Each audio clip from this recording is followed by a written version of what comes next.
All right, should we jump in with Ludo then?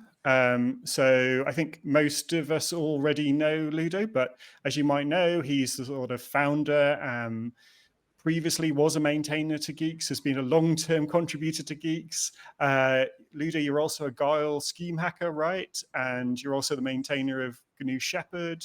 I'm sure there's other things that you've done. It'd be great if you started with a quick intro to yourself, and then we can get into some questions. Yeah, so well, I guess you said the most important things. So I got started with Guile some 15, 20 years ago, I guess, which is quite a long time. Around the same time, Andy Wingo joined, maybe a little bit earlier. And so, yeah, I saw the advent of Guile 2.0, which was quite a thing at the time. Yeah, and then I worked on various Guile-related things, and eventually on Guix. And before that, I worked on Nix, but maybe we're going to talk a little bit more about this later. And actually, my first free software project was The Herd, which you may have heard about. Well, that's a project I tried to contribute to. I didn't really make any significant contribution in terms of code back then, but that's how I got into free software and into GNU, and that's also how I discovered later Guile and stuff like that. So yeah.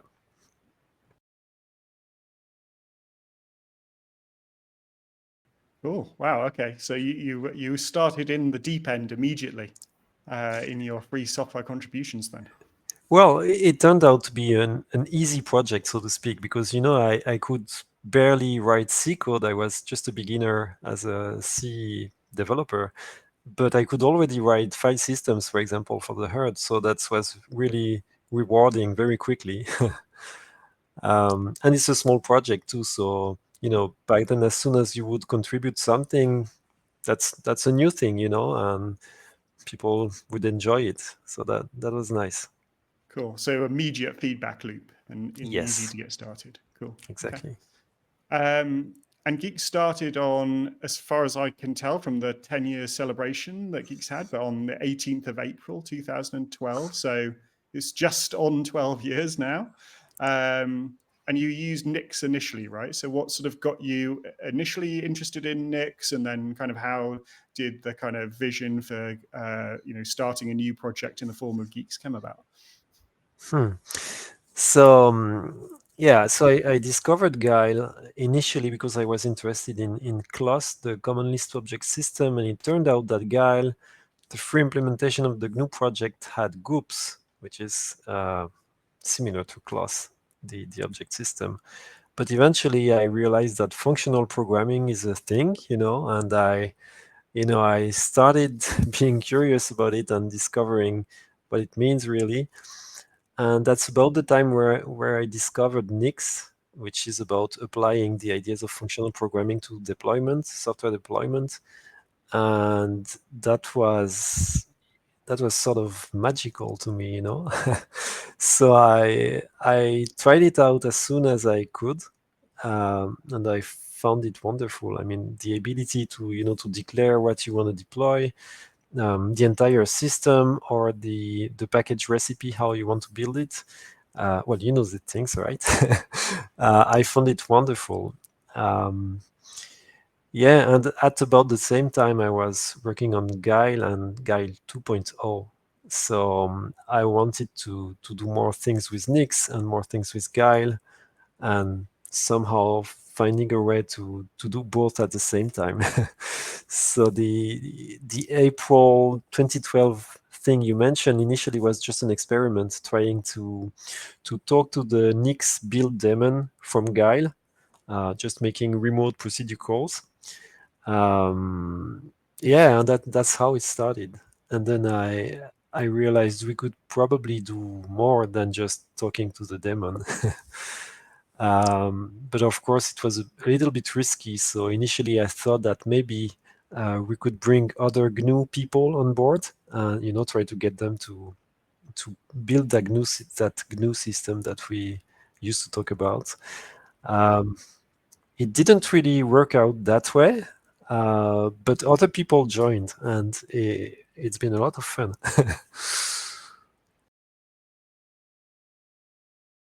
What was the reaction in the Nix community when they heard about the sort of initial experiments that you had? Because that community already has a sort of language basis. Had they heard of the sort of some of the things around Guile, or was that something completely different? And how did you sort of attract new users initially? Were those people coming from the GNU community, or were they people coming out of the sort of Scheme community? Where were the initial contributors that gathered around you? I think the initial contributors were mostly free software people enthusiastic about free software. Not so much Nix people, actually.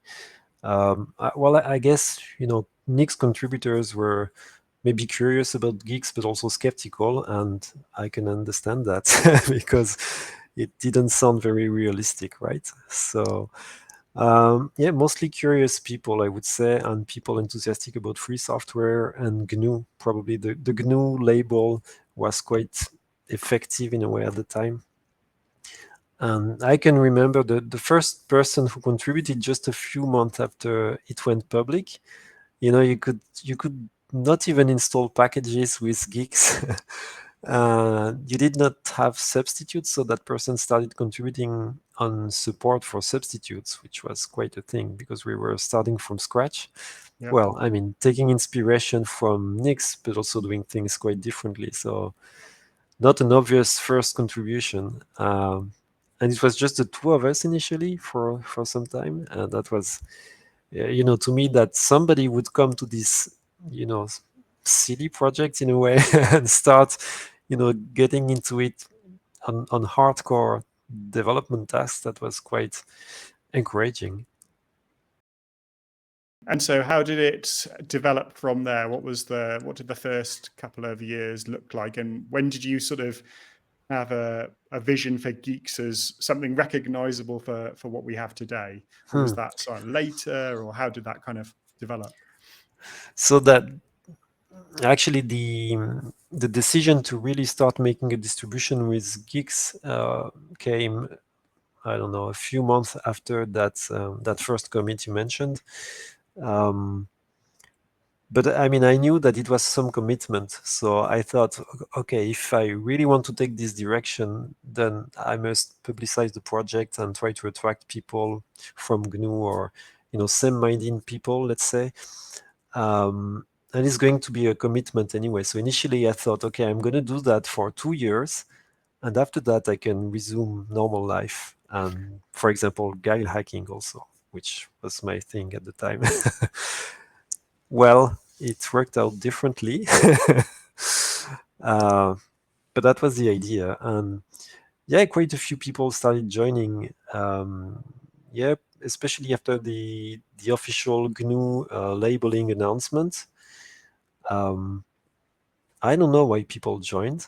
I guess it felt, it was new and exciting in a way. I mean, you could come from it from different perspectives. If you're interested in programming language technology, for example, that's one way to approach it.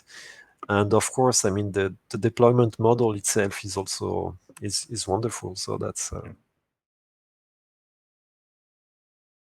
How I mean, you obviously you picked Guile because it was already something that you were interested in working on. How has the language kind of driven Geeks development, and conversely, how do you think Geeks has driven Guile's development? What have the strengths and weaknesses been there? How have the two grown together? yeah. So I've I very much thought that Scheme had unique features that made it a good tool for this kind of job, because you can, with macros, you can define sort of domain-specific languages embedded into the language. And so the initial vision was that you didn't need to have a separate language like Nix has, for example. In Nix, there is the Nix language itself, which is a purely functional programming language, but it's a DSL, so there's not so much you can do with it. And so you have to resort to additional languages for some of the tasks, like you would write lots of bash code, for example, especially if you're writing package recipes. You would write Perl and C++, for different things. And I thought, well, with Guile 2, we could do everything in Guile. That was the idea. And so that would lower the barrier to entry, when contributing to the project. And it would allow people to, to dive into the code gradually as they get interested into, going deeper, without having to learn a whole new language or a whole new set of APIs and stuff like that. And yeah, also the functional programming thing, I really thought it would make things easier to comprehend, to understand the whole picture. Yeah, and I would still very much like to use Guix as a vehicle, to teach free software operating systems. That's my long-term goal, I guess. That's your vision. Or when is it being rewritten in Rust? But like, would you make the same kind of decision today to base on Guile? Would there be other considerations if you were starting again today, as it were? I think so, yeah. I wouldn't write it in Rust, I think. I'm not a Rust fan. But yeah, well, I mean, Lisps have weaknesses, like the fact that it's dynamically typed, for example. In some situations, it's really annoying. I guess you've noticed it. In other situations, it's quite a strength because, there are bits and pieces that we're connecting dynamically anyway. So it's going to be dynamic. The whole system is going to be dynamic. So in some cases, it doesn't really make much of a difference if you're using a statically typed language or not. You're dealing with things that happen at runtime anyway. So yeah, I would probably make the same decision, and I really like the fact that we've been able to, with macros and stuff, to really build the entire environment. Yeah, and the fact that we can use Guile everywhere, from the initial RAM disk to package recipes, both on the host side and build side, as we call them. I like it. I think Niles is asking, just because we're sort of generally talking about Guile, he's asking about the Guile ecosystem and just wondering like how many people are working on Guile, the language itself these days, how many people are working on Geeks adjacent projects like Shepherd and Mcron. Where do you think the sort of Guile ecosystem is these days and how it's developing at the moment? So the good news, I think I didn't answer your question about how Geeks influenced Guile development. I realize now. The good news, I think, is that more and more people are writing Guile code these days. So writing projects in Guile. And I think that's, to a large extent, thanks to Geeks. Because in Geeks, people contributing to Geeks typically were not scheme hackers initially, but many of them became scheme hackers, and that was kind of the plan. So that there are many things being done in Guile, but Guile proper is still very small. So officially Andy and myself are co-maintainers, but in practice Andy is doing most of the development work by and large.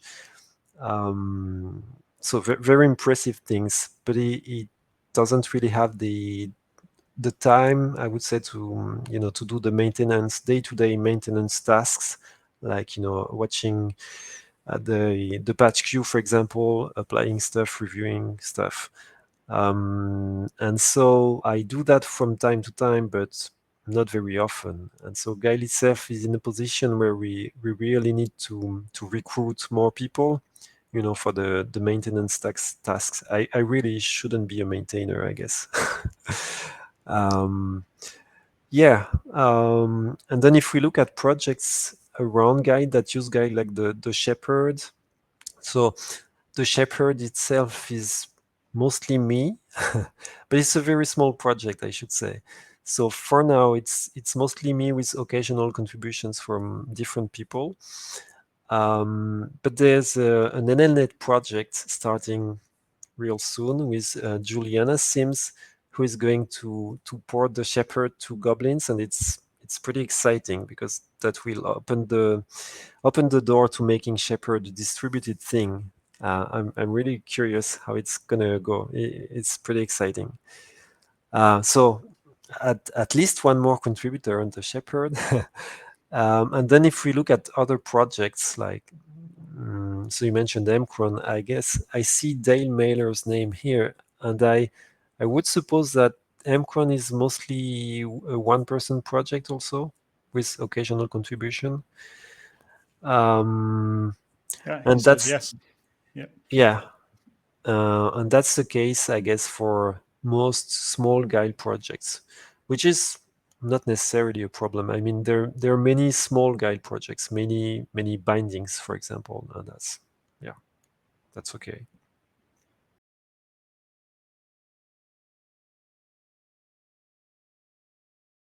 So your first couple of years, you were working on, started on Geeks. You decided to have the Linux distro and started working on those things. So, when did you start working at INRIA, and how did your work at INRIA start relating to Geeks? Or was there a story there about how the two things have overlapped, or have they always been separate? What's the connection? So I started working at INRIA before starting Geeks, actually. Okay. So INRIA is a research institute in computer science in France, for those who don't know.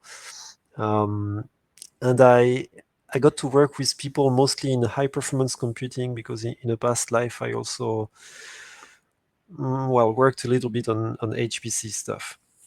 And these people don't really know about scheme. They're not into functional programming at all. That's not their thing. That's okay. But they have real problems when it comes to deploying software, especially on high performance computing clusters. And so inevitably I ended up talking with colleagues who were either system administrators and struggling with modules. So maybe you're not familiar with modules, but that's a tool that's commonly available in HPC clusters that allows you to do something that's kind of similar to Guix shell, except that it won't actually build the software. It just allows you to say module load this package, and then it sets up a bunch of environment variables. But somebody like system administrators have to actually build the packages uh, beforehand. So that's quite a lot of work. I mean, on HPC clusters, people end up building distros on their own. Basically, that's it's starting to change, but that's how it was back in the day. And scientists themselves are also in a bad position because if you go to one cluster, then you have a given set of modules. And if you go to a different cluster, then you have a different set of modules. It's not like you cannot expect to have the same distro everywhere. It's always different. So that's inconvenient. And so colleagues were looking for a solution. And I actually started working on Geeks as a hobby. That's how it all started. But people at work were also interested in solving their software deployment problems. So I told them about Geeks, but it was really the beginning of Geeks. So I told them, this is a super project, but maybe you should look for a different solution, at least for now. I'm very good at advertising my stuff. And so they eventually looked at SPAC, which is a package manager that's sold as being HPC specific. And it's convenient because you don't need to have root privileges to use it. So you can go to an HPC cluster and it's written in Python, and you can easily run SPAC install foo, provided the right version of Python is already available, and also a bunch of compilers and stuff. But yeah, people started using it, and eventually they run into problems because it does not use the functional deployment model. And so you cannot guarantee that that you'll be able to install the same software stack on different machines or at different points in time. And that's a problem. So actually, a few years later, I came back to my colleagues and said, look, maybe we should really try to do something about this Guix thing for HPC. And that's what I've been doing for the past 7 years, I think. So basically trying to make sure that people here can use Guix in HPC and in a scientific context.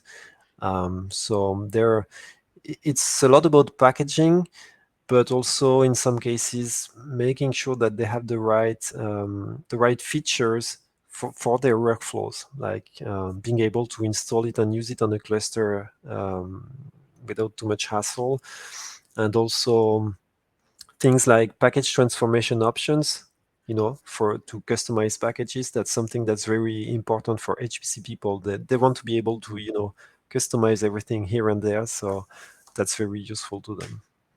And in a HPC context, that means using Guix as a package manager on top of an existing HPC kernel. So this is like a userland installation. Is that true? That's true, yes. Although there are also enthusiastic people who started installing Guix system on an entire cluster. There is one team I know of in France that's running a cluster on Guix system, which is a little bit crazy because I know there are lots of technical challenges to overcome. And we briefly discussed it, but they found solutions by themselves, most of which are still in a channel of their own. And we really need to work on upstreaming this and streamlining the whole process. I would like to see that happen, but I know it's not trivial. Yeah, a lot of.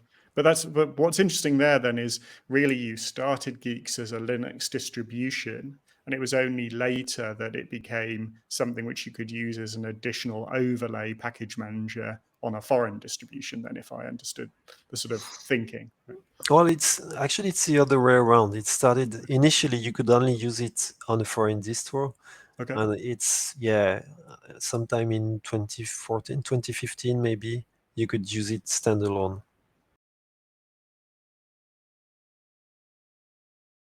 The way that distros were in the past, where you had to, it came in all built and set up for you, and people had made decisions for you on how things should be set up, I think has changed. And now with things like Guix, for example, where you can literally change everything you want, just a bit like Gen 2, I suppose, but in a much more user-friendly way. And so I think we're moving away from this monolithic way of seeing a distribution. That's my thought. Yeah, well, I mean, I think it's clear that we need flexibility. Like the distro itself loses some of its value if you cannot, customize things. Because if you cannot do that, then you end up, building software by yourself or something, or using a different tool. And I guess we should avoid that. But I guess also at the time, for example, Debian and Red Hat were designed. Customizability was not much an issue. Like, there was no real demand probably for that. I mean, the first problem they were trying to solve was to have something installable, and that's easy to manage and upgrade, I guess. But yeah, I think we really need that extra tooling for customizability. Yeah. Because now that we're moving to cloud, and I think there is less a need for standalone environments, I suppose. Well, there is no cloud, But as the FSFE people say. Well, I think there is still there's obviously a big need for software deployment tooling, but it's taking a lot of directions at the same time. Probably we're still in a situation where people are piling tool on top of tool. it's a bit sad. I mean, I think the value of tools like Nix and Guix as tools is to make sure that you can install all the software you need. But it's becoming more and more challenging. I mean, we've seen that with all the language-specific package manager, for example. There is a lot of incentives to use pip for Python, for example, to use cargo for Rust, or to use Conda even. Like in HPC and in bioinformatics in particular, people use Conda a lot because that's a cultural thing, I guess, and also because there are so many packages in their field that they know are available, you know. So I don't know. Yeah, in that sense, you could say that distros are dead. Maybe not dead, but in a bad situation. Yeah, and that's true.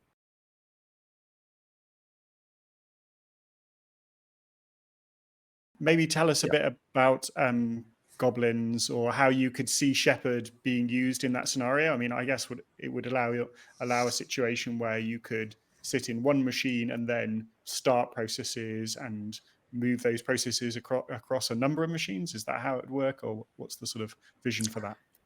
Yeah, so the use case would be being able to talk to Shepherd instances on different machines. That's one use case. So either distributed or talking to a local VM also, for example, that would be useful. Then there's the idea of providing fine-grained delegation. Like, for example, right now, when you use Shepherd as PID1, if you want to interact with the services it manages, you have to be root, right? It's all or nothing, right? You have to do sudo, herd, blah.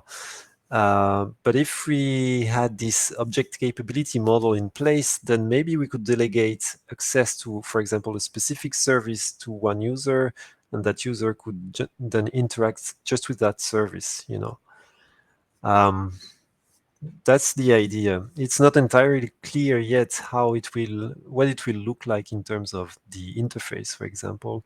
There are still things that need to be figured out, but it could be the beginning of a new approach to the core of the operating systems, essentially. The networked operating system. Imagine that. Yeah, I think we've seen some previous attempts at that, but right. all right. The Okay. plan ninification, I think that's something Julian has said, the plan ninification of Guix. In All right, people, reference to Plan that's 9, the X or whatever your social media quote is for this talk.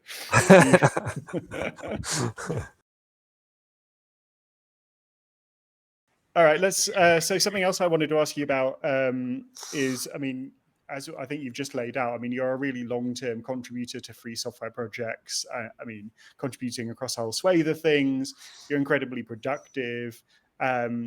How do you, I know the way in which you've contributed to Guix has changed over the years. You were a maintainer, you stepped back from that, but can you tell us a little bit about how your contribution has changed, what factors were involved, and just how do you keep your motivation up over such a long period of time? Because I think that's something that all of us in the free software world sometimes struggle with.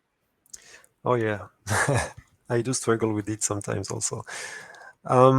I don't think I'm that productive, actually. I don't like that image of superheroes, you know. That's not what you were saying. No 10x developer? Sorry? No 10x developer? You're not a believer in no. the 10x developer? At least not me. Yeah, it's just that I'm stubborn, you know. So I keep hacking on the same thing. Well, I mean, I think there are so many things happening in Guix and around Guix that it remains very exciting to me, especially when people start new projects, either within Guix or around it. So like for example, we could mention people who've been working on reproducible builds in Guix, people who've been working on bootstrapping. There are things like archival, the software heritage bridge, and the disarchive tool that was designed specifically to solve a problem that we had with archiving tarballs in Guix.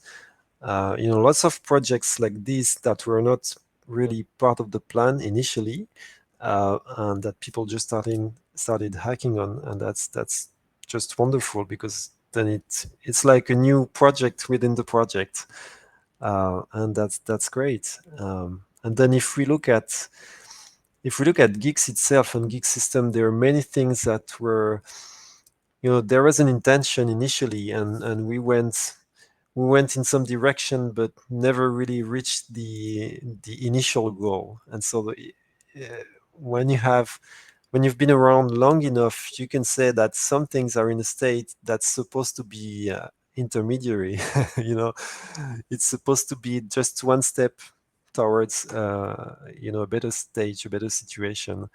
And so there are always many things to do.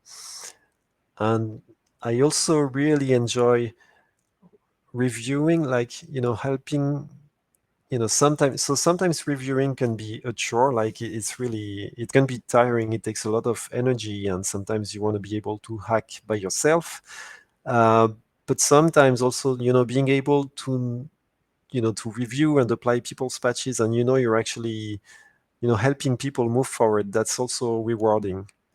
So I like, switching from one to the other, switching from review to personal hacking.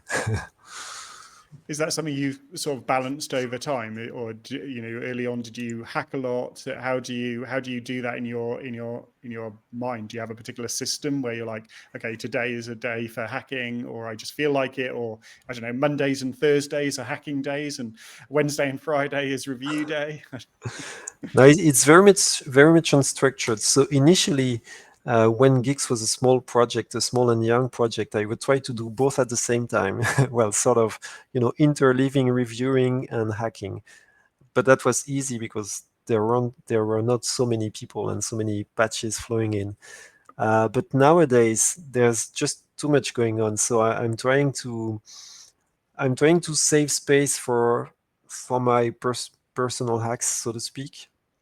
And once in a while, I go back to the patch queue via debugs.el in Emacs.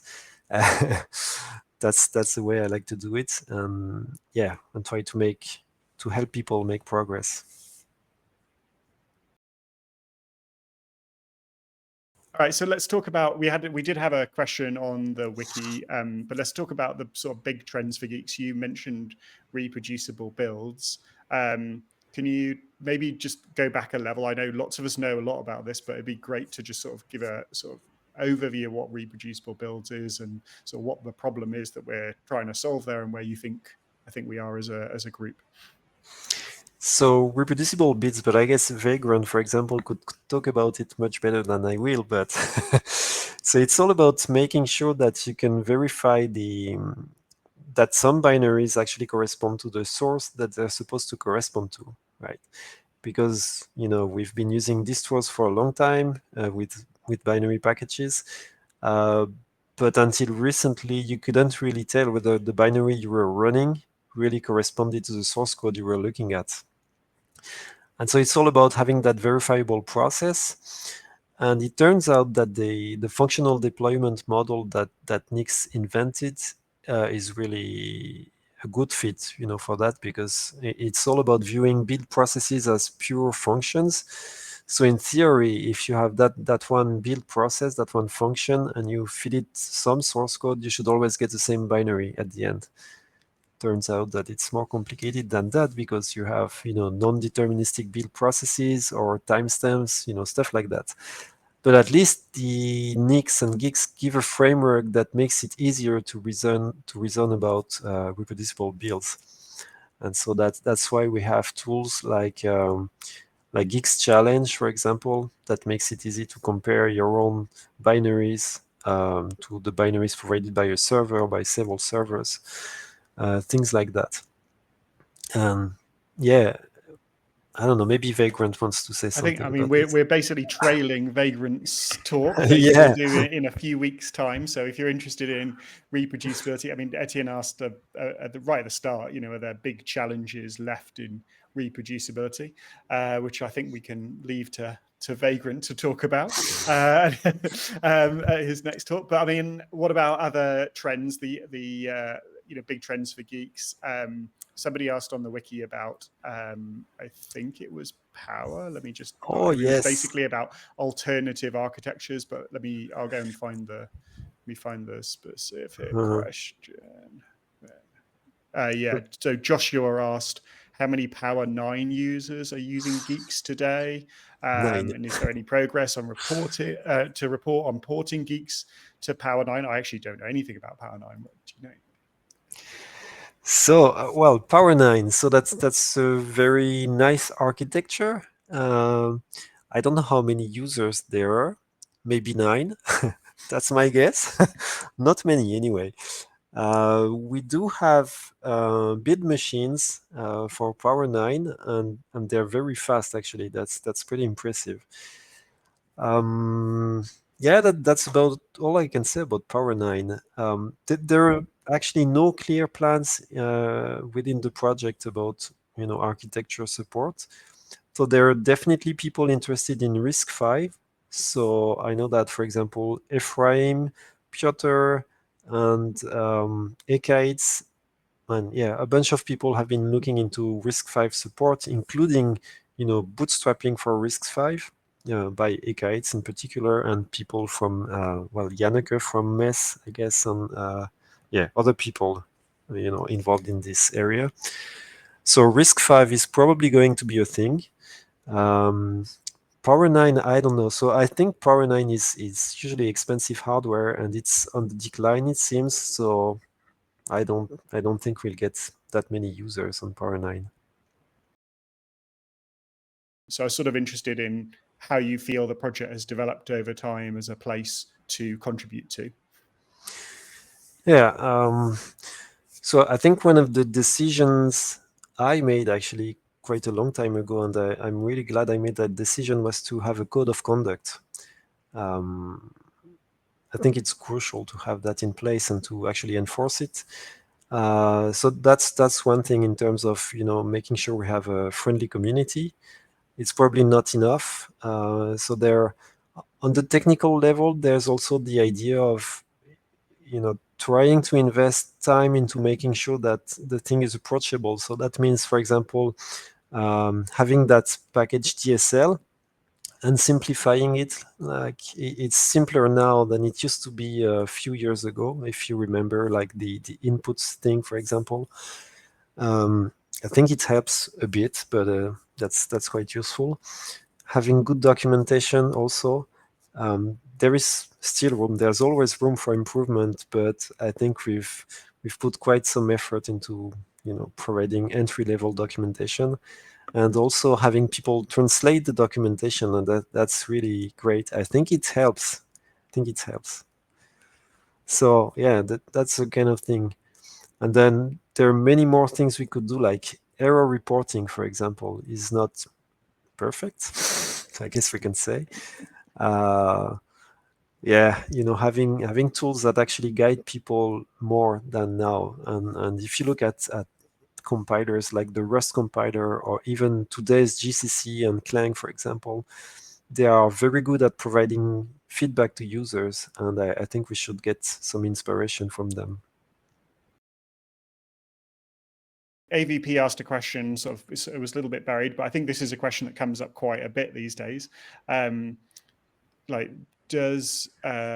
How do you think about the ability of new people to contribute when they're used to kind of a Git-centric process rather than emailing patches in? So his actual question was, do you plan to add GitLab or a similar interface for Guix to make it easier for new contributors to send patches?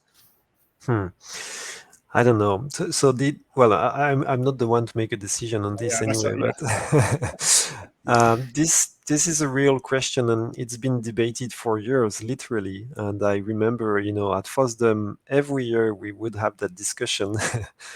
And so one answer we had so far was to provide a web interface that that makes it at least less intimidating, and that's thanks to Ricardo Vermes, who developed initially Mummy, which is the interface at issues.guix.nu.org.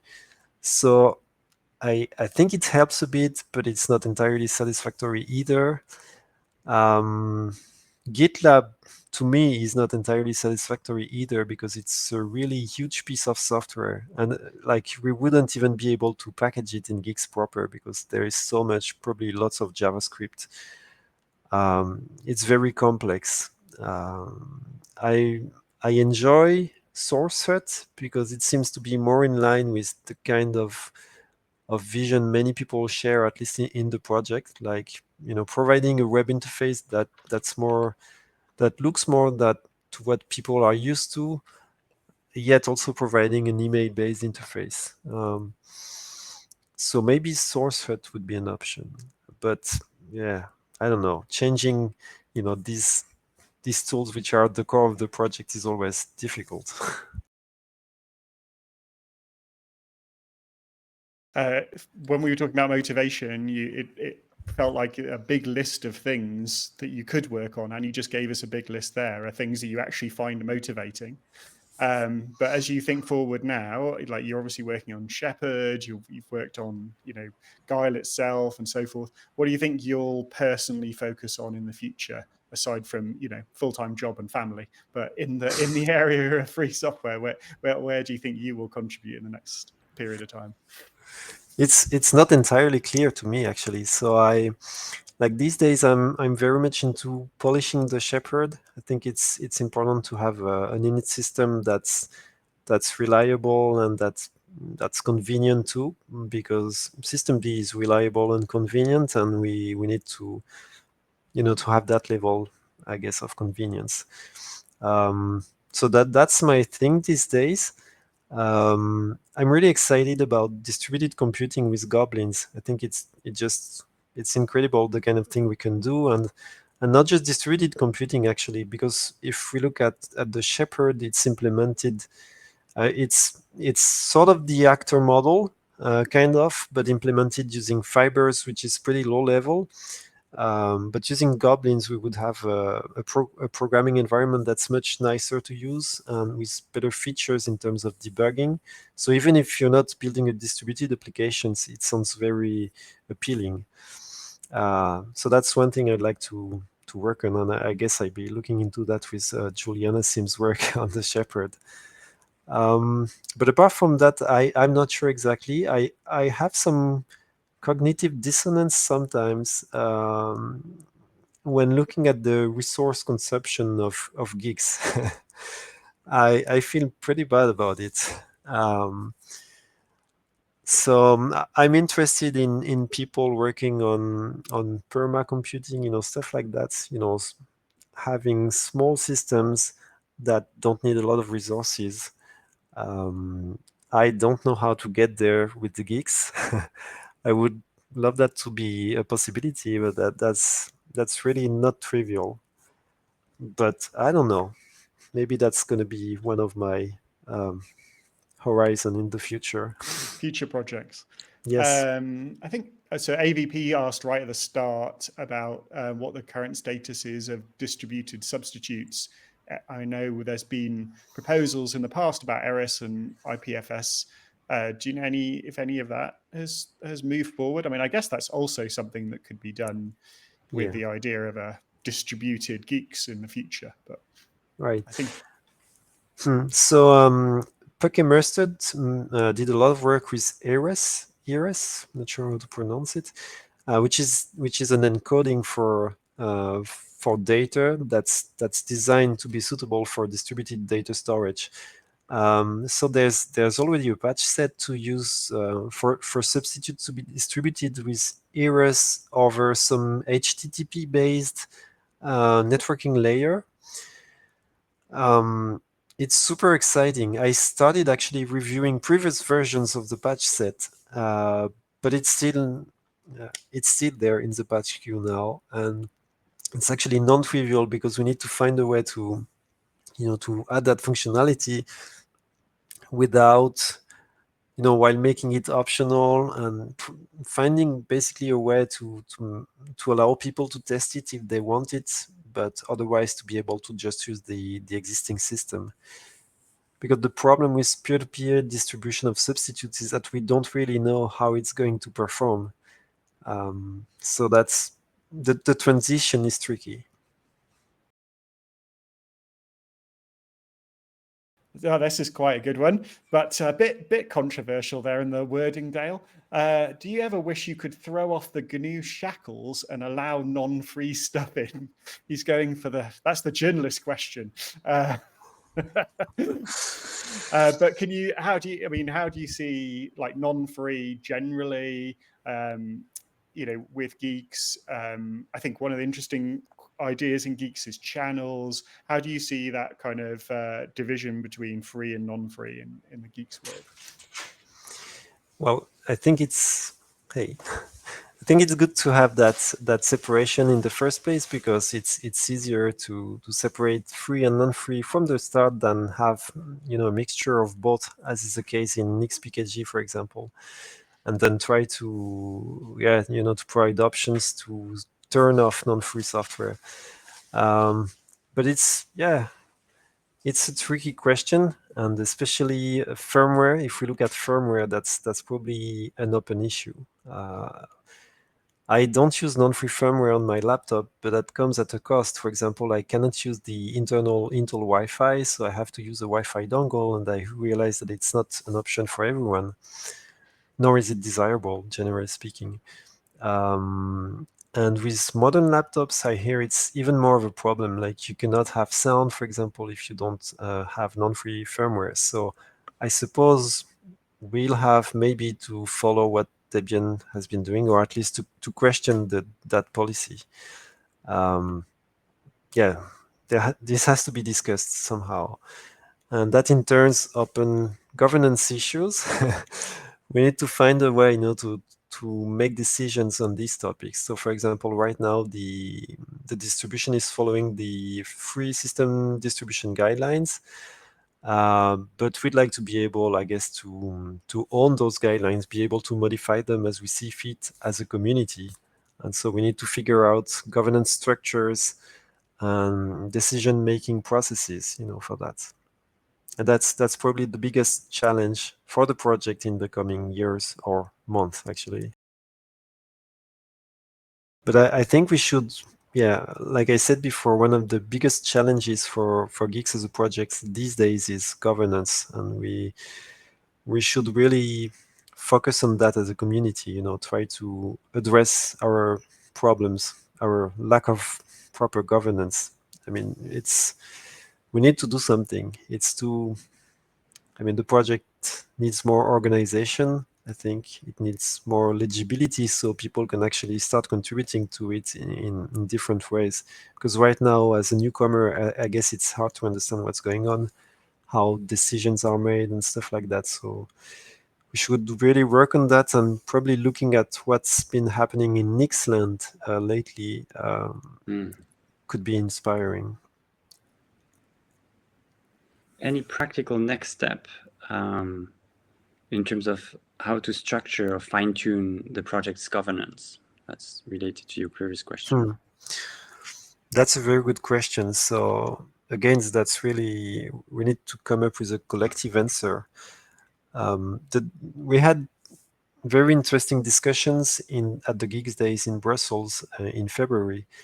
And lots of proposals, things to look at, things to do. The way I see it, we should perhaps start by defining what are our shared values. So probably come up with a document, some sort of a constitution similar to what Debian has, providing a high-level view of what it is that we're trying to do in this project.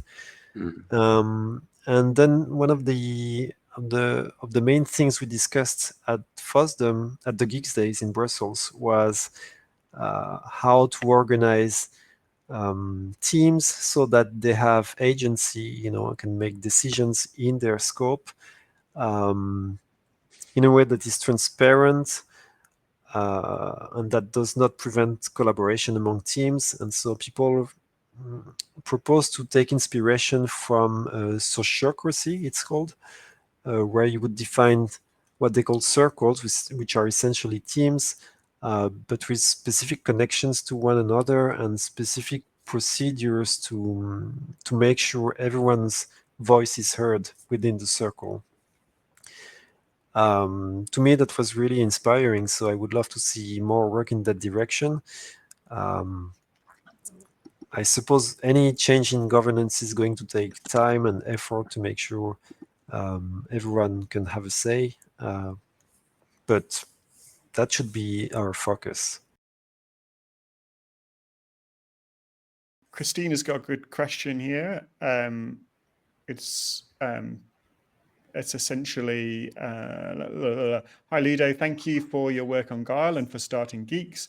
I'm new to Guile and its library is very comprehensive, but in my limited experience, it is inconvenient to debug. Minified backtraces, line numbers, not always making sense, etc. Compared to, for example, Racket at present. Would it ever be feasible or desirable to run Guile on top of Racket in the same way that Racket is being changed to run on top of Sheskew? Oh, that's an interesting one. Well, I mean, it's software, so everything is feasible, provided we put enough effort in it. I'm not sure it's necessarily desirable. I mean, the two projects, so there is a software and there's a project. The two projects have different personalities, they have different focuses. And Racket is, driven by different goals. So for example, right now, the focus is to switch to a syntax that's not lispy, which, we could argue about this, but that's a different beast, I would say. And also less of a focus on free software in general. So this has implications on lots of things, actually. It's